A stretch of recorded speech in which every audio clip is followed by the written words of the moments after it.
Hi, my name is Luis Ramirez, and I'll be presenting the Organizational Wellbeing Plan for Walmart. Walmart is an international retail corporation and the employer for approximately 1.6 million individuals. As the world's largest retailer, they have a significant impact on the global economy through its pricing strategies and supply chain. Walmart has many commitments and initiatives to its employees' well-being, like counseling sessions at no cost to the employee, college tuition plans, and excellent medical benefits. However, the overall consensus from employees describes poor work-life balance, a low sense of belonging, and little support from their managers regarding these issues.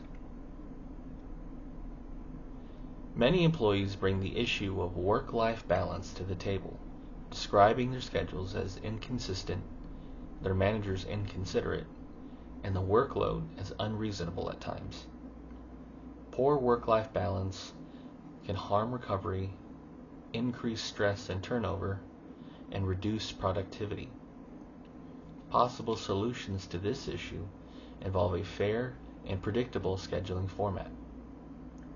An acceptable method of scheduling would be to increase KPIs, or key performance indicators, or KPIs, to allow accountability for managers who fail to schedule their employees properly. To help the managers not feel overwhelmed or like they're doing extra work, an incentive can be made by adding proper scheduling to their bonus structure. One study in 2015 in the San Francisco and Chicago metro areas implemented a stable scheduling experiment on 20 retail stores. The following practices were implemented during this experiment. Tech-enabled shift swapping.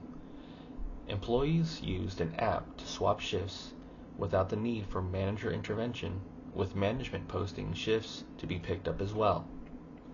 Number 2. Stable shift structure. Shift start and end times were more consistent. Number 3. Core scheduling. More consistent shift scheduling was a goal for all managers. Number 4. Part-time plus. Certain employees were guaranteed 20 plus hours per week. Targeted additional staffing. Additional staff was added to certain stores after a certain period of time after data from the store was analyzed to increase sales at those stores. Results showed that when applying the concept of stable scheduling, productivity in labor increased by 5% and median sales increased by 7%. Between this 6 to 12 month period, KPIs can be formed for sales, productivity, turnover, absenteeism, schedule changes, and associate well-being surveys. According to this study, this plan would take approximately 6 to 12 months to fully implement in pilot stores and 1 to 3 years throughout the company. The cost of this strategy was roughly $31,000, with a return on income of approximately $2.9 million over 35 weeks.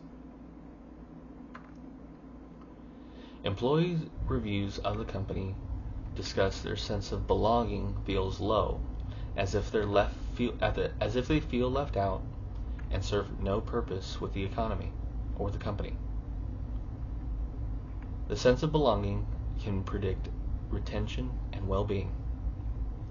Possible solutions to address this issue involve employees in pre-shift and post-shift meetings where the workday can be discussed and allow open forums for any miscellaneous issues noticed throughout the day.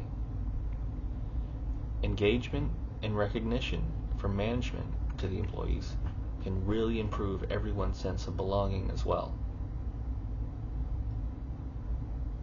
In a study by Better Up, job performance increases by 56% for employees who feel included than for those who feel the opposite. Further, it was found that an increased sense of belonging also decreases turnover by 50%, and sick days by 75%.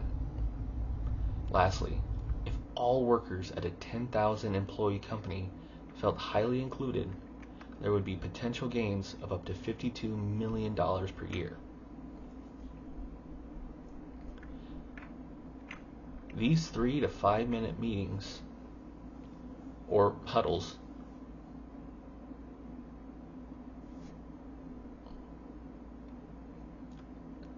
before and after the shift would follow a script that is predictable and promotes psychological safety and a two-way participation.